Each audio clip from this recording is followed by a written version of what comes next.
Magandang hapon, Pilipinas. Narito na ang mga dapat ninyong malaman sa lagay ng panahon. Habagat ang muling umiiral at nagdadala ng pag-ulan sa ilang bahagi ng ating bansa. Sa ngayon po'y dominante yan sa may western section nitong Southern Luzon, umaabot yan sa may western part nitong Visayas. Sa mga susunod na oras, inaasahan yung maulap na kalangitan na may kasamang may hina hanggang sa katamtamang mga pag-ulan sa probinsya ng Zambales, Bataan, pati na rin sa Mindoro, Palawan hanggang sa may bahagi nitong western Visayas kasama itong Negros Occidental. Dito naman sa bahagi nitong Metro Manila, tama po kayo, napakaalinsangan ng panahon at ganyan din yung nararanasan sa natitirang bahagi nitong ating bansa, pero posible pa rin yung mga pulupulong pag-ulan o pagkidlat at pagkulog, lalong-lalo na sa latter part of the day.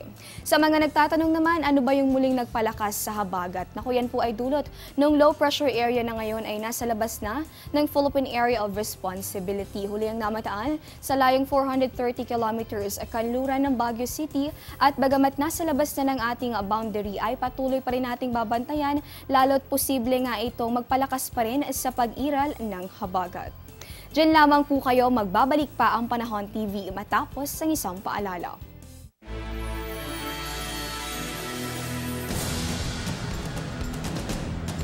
Mga dapat dalhin ngayong panahon ng tag-ulan. Laging magbitbit ng payong at raincoat. Magsuot ng waterproof na bota upang maproteksyonan ang paa sa baha. Magdala ng towel bilang pamunas kapag nabasa ng ulan.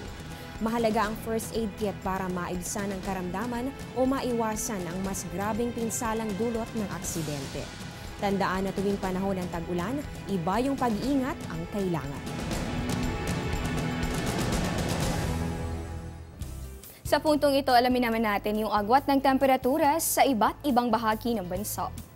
Unahin natin sa Luzon. Dito sa Metro Manila, inaasahan natin yung temperaturang nasa pagitan ng 26, posible ang umabot sa 32 degrees Celsius. Sa may Baguio City, pagitan ng 18 hanggang 24 degrees Celsius. Sa may Lawag, Olongapo, Tagaytay hanggang sa may bahagi ng Legazpi, inaasahan natin nasa pagitan yan ng 23 at posibleng umabot sa 32 degrees Celsius.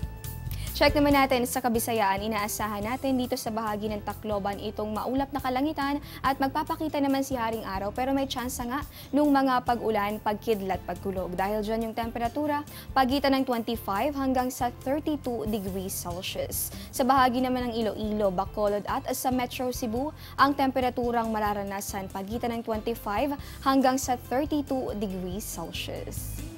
At panghuli na lamang natin sa bahagi nitong Mindanao, good weather condition yung ating inaasahang iiral dahil dyan yung temperatura bahagyang mataas, posible ang umabot sa 33 degrees Celsius. Mataas po yan, kaya naman stay hydrated sa ating mga kababayan. At yan po muna ang latest mula rito sa Pag-asa DOST. Ito po ang Panahon TV kung saan walang pinipiling panahon ang pagbibigay impormasyon. Ako po si Desiree Jonio. Magandang hapon po sa inyong lahat.